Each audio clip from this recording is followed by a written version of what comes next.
Don't be fooled by the rocks that I got. I'm still Jenny from the block.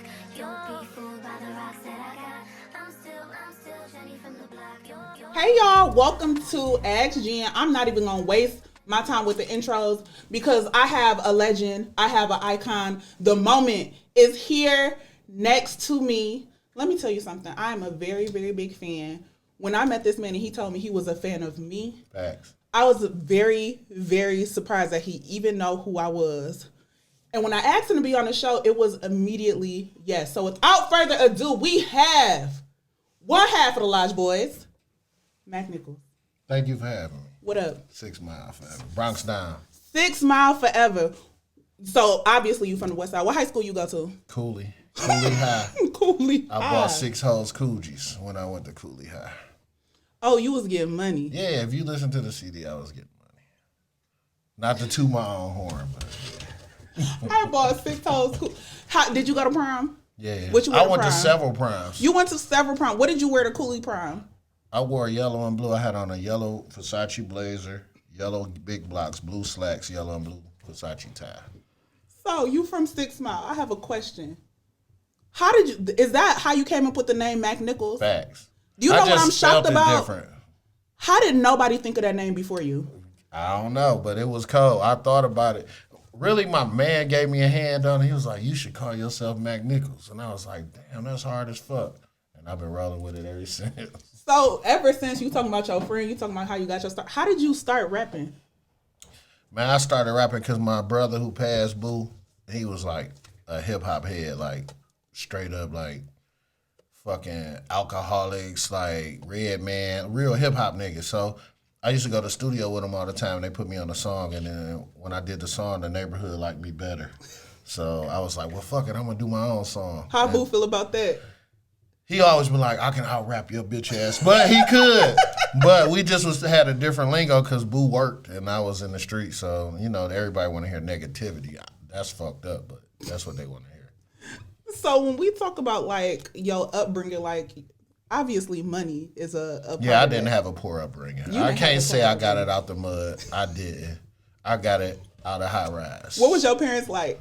My dad was bought. My mom worked at Chrysler her whole life. My mom's side of the family worked at the plant their whole life, so that's decent money. Shout out to the big three holding Detroit down forever. Facts. And my dad and his dad, they all come from like street money. My granddad was like the largest number man in the city, and my dad was YBI. If y'all know what that is, Young Boys Incorporated. So that's crazy that I was gonna ask you about that because you talk about your upbringing and like people being in the streets, and when we look at your albums, a lot of your influences goes to Raymond People, Uncle Paulie, the friend of ours, the cover from like Street Goodfellas, shit. yeah, street shit. Yeah. So like, how do you take that street influence and bring it into your like music? Well, I roll with the Uncle Paulie thing because I know it's like a young nigga game with the rap music. So I went with the Uncle Paulie shit because obviously if you watch Goodfellas, Uncle Paulie was the boss. He the older guy. He was trying to tell niggas what's right and what's wrong, and they never listen. Look at Henry Hill. So I roll with that. But other than that, like I just went with my influence growing up, you know. Do you consider yourself like an Uncle Paulie to the Oh younger God, rapper? I am. They know. They know. They know. They know. They won't deny it. Lodge Boys. Okay, how did you link up with Wo? I linked up with Wo through my man D and Maverick. And then I got cool with Wo big brother, Big Ben. And Big Ben was like, man, my brother rap. And I got with him and he was decent and we made it happen. And I fuck with Wo, that's my brother.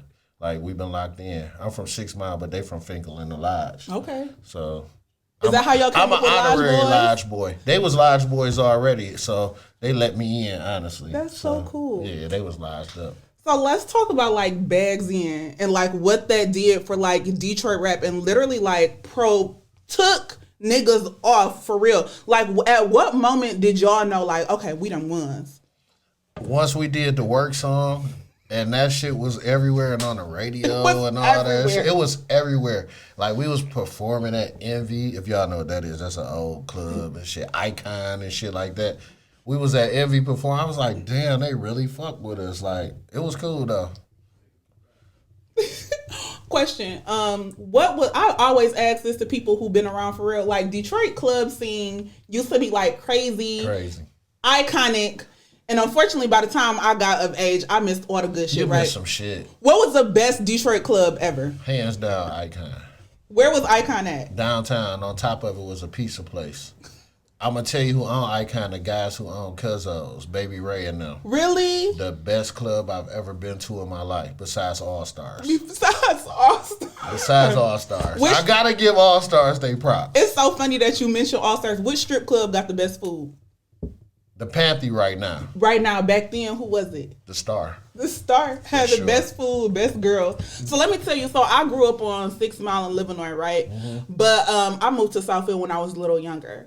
So, but we used to go like back and forth to the city all the time because my dad still owned property and stuff like that.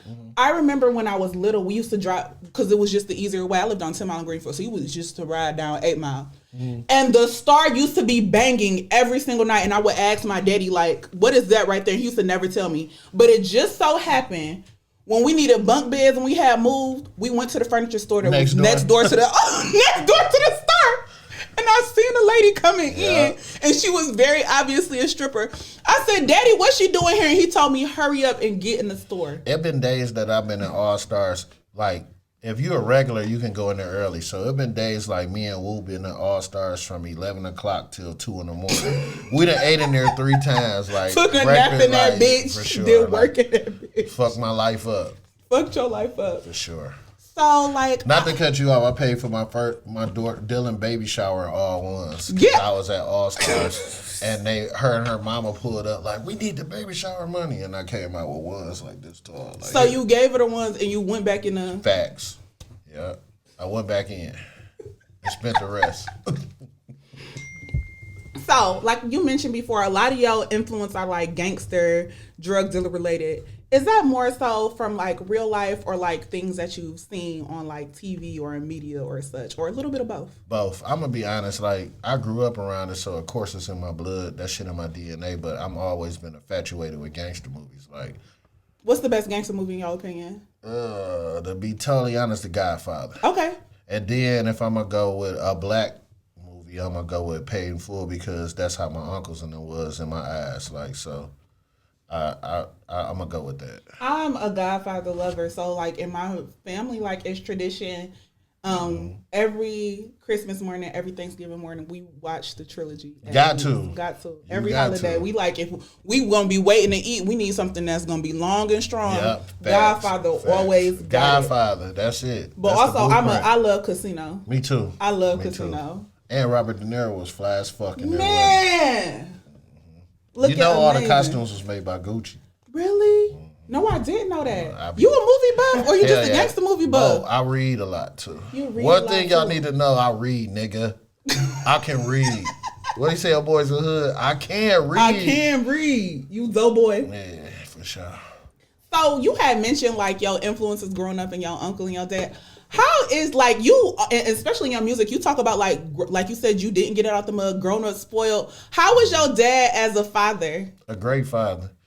He was a good father. I ain't gonna lie. Like, he type come show up. He take me to the mall. If I'm with one of my friends, 2 of my friends, he taking them to the mall, buying them whatever I got. I know that's He was a right. good dad. He wasn't there a lot because he had a lot going on. But like if I call, I need something, he's showing up, and anytime he could be around, he was there for sure. What's the most important lesson that you feel like your dad taught you? Never snitch. That nigga always told me, we done been riding, I was 9. He was like, yeah, if you ever get caught on something, you never mention nobody, blah, blah, blah. His main thing is never tell, because he always told me he done been to prison 2 times and never got caught up doing anything. It was because of nigga who told, so. Wow. If you could give some fatherly advice to all the men who tune in to Ask Jen, like all 3 of y'all, what would that advice be? I would tell, I'm going to be honest, like, I would rather tell a nigga to, like, go to school because I feel like I missed out on going to school. Like, What college would you have gone to? me personally, I wouldn't have went to no black college, though. Okay. I would have went to probably, like, UAM. Okay. U of M a decent school. I mean, I know you It ain't state. I know you state. But it's like, alright. But I missed out on college because the things I like being fresh, I like women, and I like learning and reading. All that I shit should is at at school. school, like, but I was too busy trying to be in the street. You was too busy trying to be in the street. Trying to be grown. So when you had to like kind of move away from the street to get into music, like was that a hard, especially like knowing your upbringing and knowing what your family did, was that kind of a hard choice for you? And do you feel like it benefited you? It did. It kept me out of a lot of shit because a lot of my friends got in trouble when I like kind of stopped fucking around with the street like that. So yeah, it was definitely a benefit, and it showed me a positive way of getting some money without having to do some illegal shit. Without having to do some illegal shit.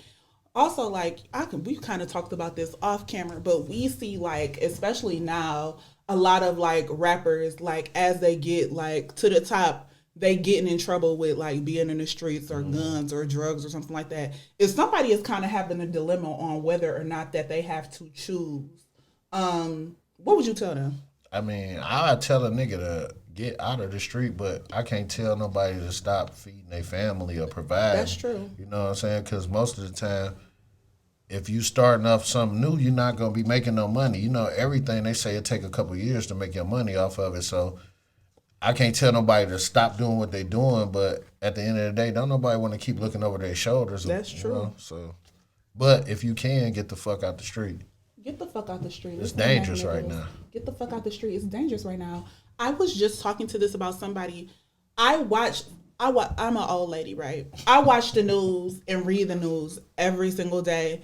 And the amount of times I just see people out having a good time and end up dying, getting shot. It's always guns. It's always guns. Like, get out the street. Get out the street, dog. These guns ain't got nothing for That's you. why I but some party jail where time. you don't need a gun. So, like, I don't be in, like, the local scenes. Like it's a lot of shit that be going down, like, but I don't be there. Like, if I need a gun there, I ain't going. If I need a gun, I ain't going. That's how I feel. If I feel safe or I feel like I got to look around my shoulder, I'm going to stay my ass right at home. So we're going to talk about some more Detroit shit. If you want to take somebody like on a nice low-key date, where's the best place to go? Yeah, low-key. I can't give up my spot. Can't give up. Okay, let's give up the high-key spot. You want to impress a bitch. Where we going? If I want to impress a bitch, I'm going to take her to Fleming's probably. Or, okay. Like, at Root Chris burnt, you going to run into every nigga at Root Chris. Like, you know what I'm saying? So, I burnt that out years ago. So, I'm going to probably shoot you to, like, Fleming's or Hyde Park. Or I might go to Bistro Joe's or something like that. Like, I'm a Birmingham hopper. So, if you want to catch... You going to be at the Daxton? I'm a Daxton bar and shit like that. Go eat sushi and shit. Like, I'm that kind of guy. It's a new restaurant in Birmingham I want to try. What is it? I think it's called Zana, something like that. I seen that. Speaking of Roof Chris, you know how we do lamb chops, shots of Remy, and later on tonight we be ramming like a Hemi, right? That's all y'all. So, Lodge Boys, in my opinion, started the Detroit slang, ramming, banging, talking about spending money on girls, buying bags. Nobody was talking about any of those things until the Lodge Boys came around. When you think about like Detroit rap and how it evolved, do you see yourself as a pioneer? I do. Because I feel like I felt the void after Blade passed. Because that was my man. What was that like for you, by the way? I mean, like, it was crazy. Like, once he passed, like, and then, like, me and him was real tight. And I was supposed to do some music with him, but I didn't do. I was bullshitting around. And then he passed, which I regret that shit. But, like, I felt like me rapping was filling the void for him because I was talking the same kind of talk. Just a little different because they wasn't talking how we was, but they was flamboyant, you know what I'm saying? So, rest in peace, Blade, though. And I love Little Blade, too. Love Little Blade. He act just like his dad. He look just like him. Act just like him, too, swear to God. So, how do you think that influence of, like, talking about, like, flashy shit, cash shit, like, putting that Detroit swagger in Detroit rap, what do you think that did to the scene that we see now, that we see with the rappers that we have now? Like, how do you feel about it? It definitely helped them out. It bossed them up because they wasn't doing that shit. Like, I get all the time in my DMs or people write me and say, like, man, I didn't know where to go eat or what to wear or what I should do. Like, I listen to you. Like, a lot of people tell me that shit. And I'll be like, damn, for real? Like, nigga, I wouldn't know nothing. I wouldn't even know how to order if I went here. Like, so I'll be like, damn. So niggas crazy. Listening, that's like, iconic. Yeah. When I tell you, like, niggas is listening. I told you this before. Premium denim went platinum in Southfield Public Schools. We was wearing the Ugg boots. We was wearing the North Faces. Remember, I told niggas to get a belt to match their shoes. Told a nigga to get a belt to match their shoes. Had niggas buying us speed. Niggas was trying to buy us speedy bags in high school. You better buy the big speedy too. You better not come that little joint. It better not be eye level. You better look up and be like, I want that one. All right. Can we play a game? For sure. So we are going to play a word association game, and this one should be pretty easy. So, like I said, I'm a fan. I listen to your music. I picked out keywords that be in your songs. I'm going to list these words to you, and you're going to have to give me a title of one of your songs that has this word in it. Okay? Facts. I'm going to see, because I'm going to tell you. You got a lot of music. Yeah, all right. You got a lot of music. I'm going to do my best. I said, if you can remember this, I said, baby, that age ain't did nothing to that brain. I'm going to tell you that right now. Okay. First word, love. I say that in a lot. Let me see. Love. I can't tell you. This is ridiculous. You didn't even try. You know what's so crazy? Because I say love a lot. You say love a lot, but this is in the titles of your song. It is? Yeah, just the title of the song that got love in it. Let me see. And one of my favorite songs is on this list. Is it? Yes. Can I get a hint? Fell in love with hoes? Yes, that is my shit. Ding, ding, ding. Okay.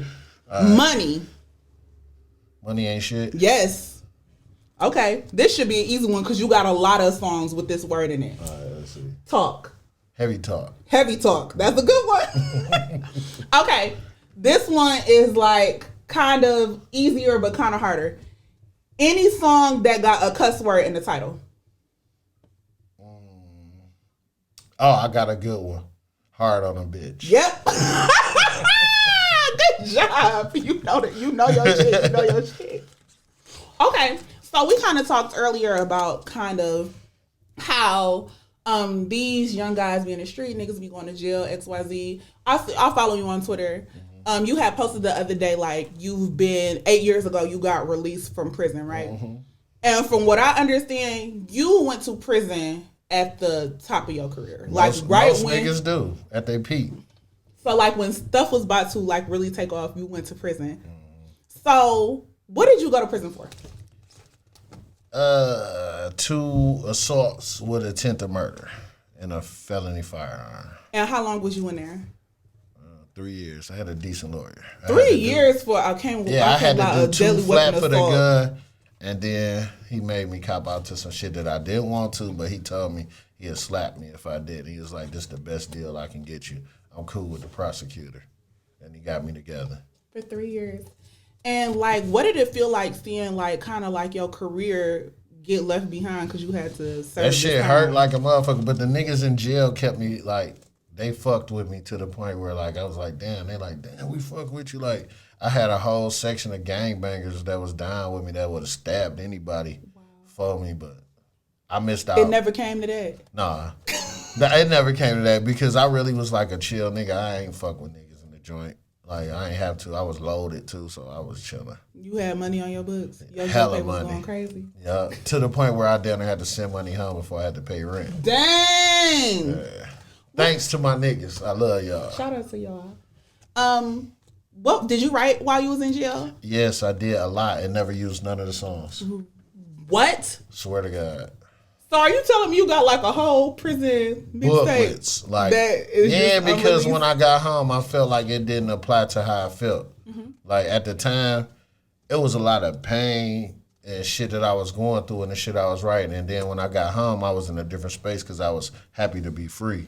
So it didn't relate to how I felt. But if I drop that shit probably go platinum. Oh, okay. I know that's right. Because, baby, let me tell you. Everybody go through that pain. Yeah, you feel me? So I was bullshitting. And, like, what did you learn from that experience? How to be humble. How to be humble. Period. Because when a motherfucker tell you to turn your TV off at a certain time and you got to go shower at a certain time and you got to eat this and eat that, that shit will change your whole life about shit. When you think about like when you think about like prison, you have children. Mm-hmm. How do you think that impacted their lives and like what is something that you want to do moving forward to make sure like the kind of like the way they felt or what they experienced don't happen again? The biggest thing about me going to prison that hurt me the most was not being able to be there for my kids. I had just had Dilla, so I was missing out on a lot of shit, like her birthdays and shit like that. And I'm like a hands-on parent. I deal with my kids, like, so I was really like fucked up about that. The hardest part about going to prison, I was feeling like I was letting down the people who I took care of and looked out for. So that was the worst part about it. That's an interesting fact because like I feeling it like disappointment will break your heart. Yeah. And then like it's fucked up to say, but the way shit be going nowadays, I feel like some people need to probably go to prison to humble themselves to understand what the fuck you can lose. I hate to say it, but yeah, like I feel sometimes for people to understand what they actually have, they need to lose everything. It for a minute. Like you gonna get it back, but you need to know like this shit could be gone. Like nigga, these people depending on you, and you done fucked up some shit thinking about yourself. Like that's what's fucked up. You gotta think about other people before you make decisions, especially if you got family. Especially if you got a family. That's what I was gonna ask you. What type of daddy is you? I ain't gonna lie. I'm a strict daddy. I'll be on their ass. You be on their ass. Hell yeah. But I'm gonna let them do what they want to do. But I'm a strict daddy. I'll be like, no, Dylan, you can't do that. Like, would you let your kids be rappers? Yeah, I will. Yeah. You gonna write for them? I'll write too. Period. Yeah, period. If you gonna rap, I'm gonna make sure you sweet. If you gonna rap, I'm gonna make sure you sweet. Hell yeah. So, in your music, you was very, like you mentioned, your brother was a hip hop head. Mm-hmm. You are very obviously a R&B ballad loving ass nigga. Like, where did that come from? Where did that come from? You a certified lover boy? I'm a lover. I swear to God, I'm a lover. I'm the little spoon if we land in the bed. Hug me from the back, goddamn it. So you usually flip like these very beautiful ballad love songs into songs about drugs and all types of crazy stuff. Like, how do you turn off the fact that, hey, this is a love song that inspires you to make you want to write something completely different? Well, you know where that comes from? Like, I use a lot of samples because, like, growing up, I listen, like, a lot of the music that I listen to, I ride with my dad and my mom. That had it, like, I was like, damn, that was sweet. That had an impact on me. I use for sample because I know if it impacted me, like, it'll be easy for somebody to relate to when they hear the beat. And they be like, damn, I remember this song. And then if I flip it and talk some shit that's going on now, they gotta fuck with it. They gotta fuck with it. It's a very simple formula. It's really a cheat code. One thing I'm gonna do is take a cheat code from the nigga who been doing this for a long time. I'll be cheating sometimes. You said you a lover boy. What's the most expensive gift you ever bought a woman? A diamond chain. A diamond. How much was it? I think I spent like $8,000 on the chain and then like $2 on the cross. Whew, I know that's right. $10,000 gift me. How much has the price of jewelry fluctuated since you've been buying jewelry back in the 90s? Pandemic made jewelry prices go crazy. Like niggas was paying $40,000 for a 2-tone. For nothing. They just like, I'm like, it's crazy. But they going back down now because the money's fucked up. But yeah, it was really ridiculous at the time. So you older. Your family has done this for a long time. We going through a recession. What's some money advice you can give to the people who in the streets? The best thing I could tell a nigga is if you make 100, save 70 and spend 30. And that go with 1,000. Save 700, put up 300. That go with 10,000. So it's all about saving because that shit gonna come. Rainy days come. Nothing lasts forever. Damn, you Justin Belfort like this. You giving Wolf of Wall Street advice, Jordan Belfort. I mean, I know because like it have been times I've been like, oh, I'm killing them right now, and then Tuesday somebody get jammed and I'm fucked up. Like, damn, I ain't even making no money no more. Now I got to sit on what I spend. I got to spend what I sit on. You know what I'm saying? So save your money. Save your money. It'll save you.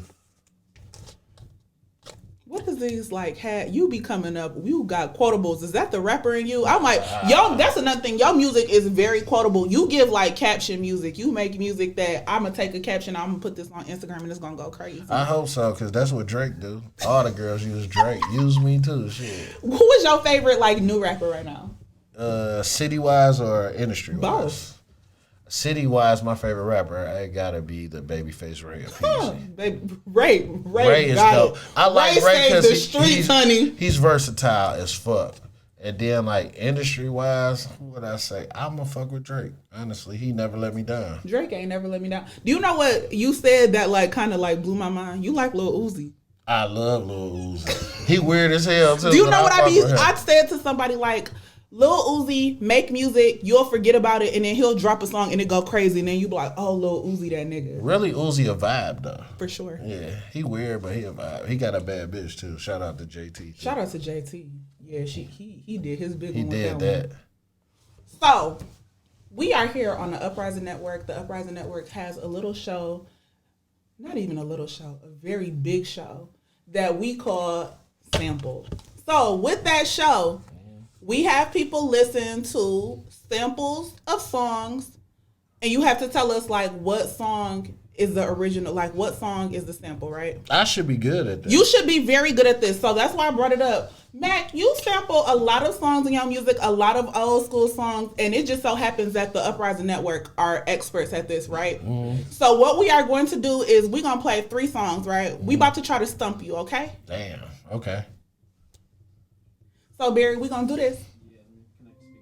Connect to speaker. And let me tell you something. Laurent, our video guy, he has a series on his Instagram about this. Very similar. He played the track and he played every single song that's sampled as well. We're going to make sure that we tag it at the bottom of this video because I cannot be the only person engaging with this. I listen to the music and immediately know what it is. Don't let Ask Jen be the only winner. You good?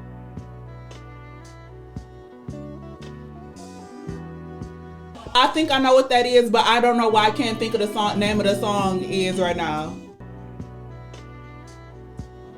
Hoes think I'm suave, but I can't get recalled. What song is that? That's a cold ass song too.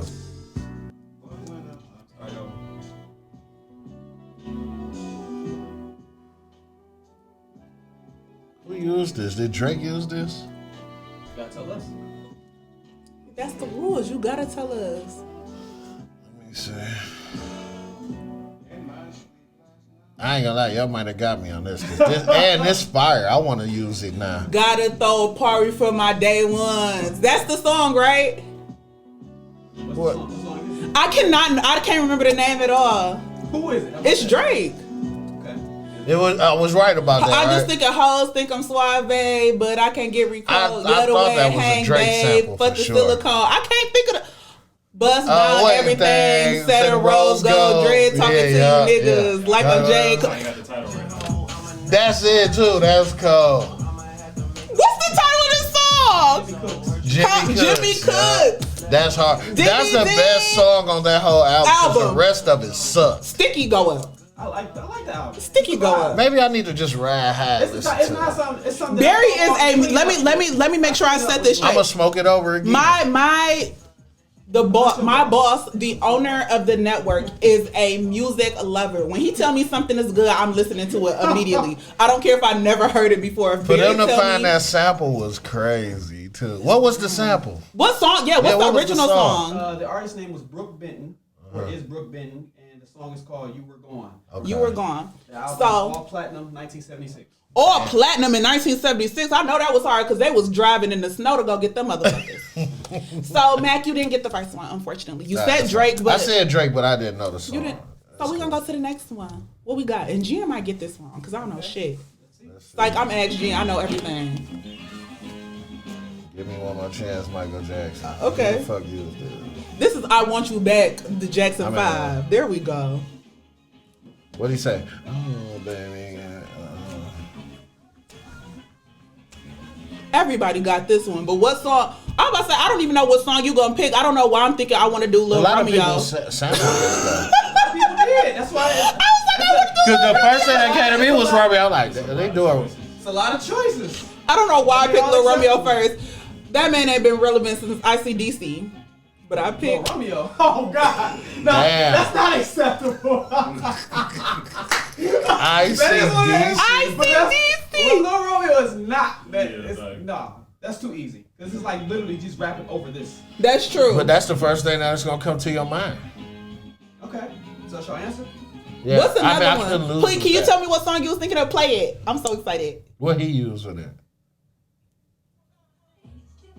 Yes. I wanted to say Jay-Z. Duh. God forgive me for putting Lil Romeo above Jay-Z. But no, Romeo rapped over the same I'm going beat. to pay for my crime. Like that direct beat, that's what you gonna think. And like, you know, I'm a 2000s girl. Lil Romeo At home, was the very incident cemented is into hard my as childhood. so I got that. You got that one. But I fucked up on fucking Drake. But I said it was Drake. You did say it was Drake. You did get Yeah, that. it's funny that you said Drake never let you down, but you said that. Immediately after. Yeah, like, it was like he never let me know. But I knew it was Drake. I'm like, that's Drake for sure. But I just don't know the song. He got a lot of shit like me. A lot of shit like me. I know Yeah, that. you better- can play you one of better my compare samples yourself and to I'll Drake. be like, yeah, what the fuck? I used that. Swear to God. I've heard you use samples twice. See? Yeah, I have him flip it a little different. I'm a. You really Mack's listen fan. to this shit. I fucks with you for that. What's the last one? Last one. You can't stop the rain. Shaq used that. Shaq did use this one. Yeah. Oh, that was not what I was expecting. I was about to say Peasy. I was about to say payroll. No, you know why? Because Biggie killed that bitch. Yeah. The hardest verse I ever heard from Biggie came on that song. Wow. Niggas tried to clown me because I said I was listening to that album. Niggas did not Nigga, know. and Niggas Biggie, don't know. he said his Yeah. garage is like CeeLo, 4 5s and 6s. Money by the mixes. Man, come on, man. Like, come on, man. Diesel was hard. Shaq Diesel, that shit was hard, bro. Yeah. This is That's crazy. what I was looking for. Was I'm sorry. I said payroll. Hey, of course. But I'm going to just be totally honest. Shaq was a. I'm sorry. No, I'm going to be honest. Shout out to Pay. Listen, Shaq, that was I'm a going to good be answer. honest. This some 100 shit. And I fuck with Pay. That's my nigga. But Biggie verse had more of an impact on me than Pay's did. Because I grew up on that shit, and that was the hardest verse I've ever heard come from Biggie Smalls. Really? Oh my God, listen to it tonight. That's These what I'm are- about to. Who was your rap? So like coming up, of course. Like who was you said your brother got you started into rap, but who was your rap influences? Like really, real life. Big is one like Big. Big Jay. talk about fly shit. Like I see. Big talk about fly shit. I like see the Big parallel. Jay and like the old T.I. was hard. This new T.I. is weird as fuck. But the old T.I. is hard as hell. Like, you know what I'm saying? Like that ASAP and all that kind of shit. Like, and I can't leave out Jeezy. Jeezy is one of my biggest influences. What Jeezy Like, did for the culture. Jeezy made a whole culture. Like, he made drug dealing rap cold. like, Literally. but shout out BMF too. Free Meech. What was crazy that I was going to ask you is like when we talk about like your influences and who you like, we've talked about a range of people. Like we talked about these old school samples, Biggie, Nas. You said Drake. You like Uzi. I love Uzi too. When I think about like consistency and longevity in Detroit rap, you low key one Thank of you. one. Thank You you. low key one of one. What keep you inspired to like keep going? The fans, like niggas, Me. like you, like for instance, like how you just tell me you fuck with me like that, like I just was on my lap and was like, man, should I quit? So many people was like, hell no, like, but I'm like, damn, this is a young nigga game now. But niggas was like, nah, you giving game that the young niggas ain't giving. He like keep doing what you do.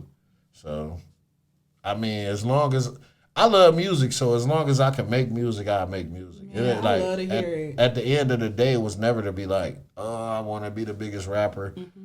It was just like, because I fucking love music. Like, I really love music, and I feel like I'm sweet. You is sweet. Thank you. I'm glad you feel like it because you is. Thank you. You is. I feel like I'm good. You are very, very good.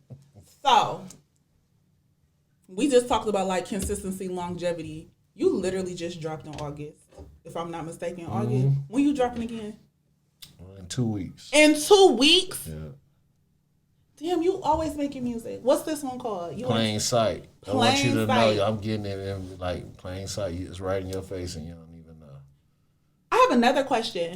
What makes you title an album standalone versus making a series? Because you have some albums that is like 2 and 3. Yeah, like that. I do have volumes, but like a lot of albums that I make volumes is like the ones the fans really fuck with. So I'll be like, I'm gonna do a volume 2 or a deluxe. But this time I was like, I'm gonna put out this plain sight just to feed people for a minute, and then I'm gonna do a premium denim too. But it gotta be the shit. Like the hardest thing to do is name your album after your baby. Like, you know what I'm saying? Like Jay-Z never had a Reasonable Doubt 2. That's true. So at the end of the day, if I name it this, it got to be that shit. That's the hardest thing about it, because everybody keep asking like, when you gonna drop Premium Denim 2? Everybody wants you to have a 2. They said, no, don't give me nothing new. Give me that exact same thing better. Yeah, but how the fuck do I give you that How do you exact same do it? thing, and if I'm not in that same space? You know what I'm saying? Like I was going through a lot of shit then. That's why, like, looking up, and it was a lot of shit going on. Like at the time, bitches I love was shitting on me. I was rapping about people I hated. But I'm not in that space no more. Like, I'm happy. I got kids. I got a family. Like, you know what I'm saying? I'm living nice. So maybe this Premium Denim 2 will be like a better, like a bossed up It's going to be your 444? Yeah, it's going to be your 444? Yeah, blueprint, he changed these times. Yeah, so that maybe I could do it like that, you know, but I don't, I'm going to give them what they want. They want a Premium Denim 2. Well, I want a premium dinner. I got you. It's So, going to be hard as fuck. You just mentioned dropping an album, being a family man. You dropping something else as well. Yeah, I do got a new baby on the way. Congratulations. Talani's on the way. Talani is on the way. And you already said you a softie, you a lover. How do it feel to have a baby girl on the way? That's why I keep getting girls, because I'm fucking Drake. I'm a fucking lover boy. Like, That's why you keep I getting be girls. I'm the little spoon. I need to be the big spoon, and I could get a boy, but fuck it, it's cool. They gonna take care of me. They said girls take care of their That daddy. I tell that to everybody. Girls is gonna take care of you. That's why I said if I have one kid, I need it to be a girl. Yeah, I need it's it to be a cool. girl. Your son is 25, and you about to have a baby. A baby, a new baby. What you think that's about to be like? You ain't had a newborn in quite some time. Yeah, he You can come get her. older. If He I can need to come, hang big out. bro, come He get can her. come get her. Like if I gotta do some shoot out of town, he can come get her. We going out of town. Me and T shoot out of town. He can pick her up. A family. That's what I like. So thank you so much for your time today, Thank man. you for having me. My pleasure. We are looking forward to the new album. We are looking forward to the new baby. If you ask Jen what you need to be listening to get your mind right this winter, to get through this grind season and be ready for spring and boil in the summer, It's Stack Money. we listening to Plain Stack Sight. Money music for sure. Plain Sight. We listening to Plain Sight. You have had an episode of Ask Jen. Thank you so much. I'll talk to y'all soon.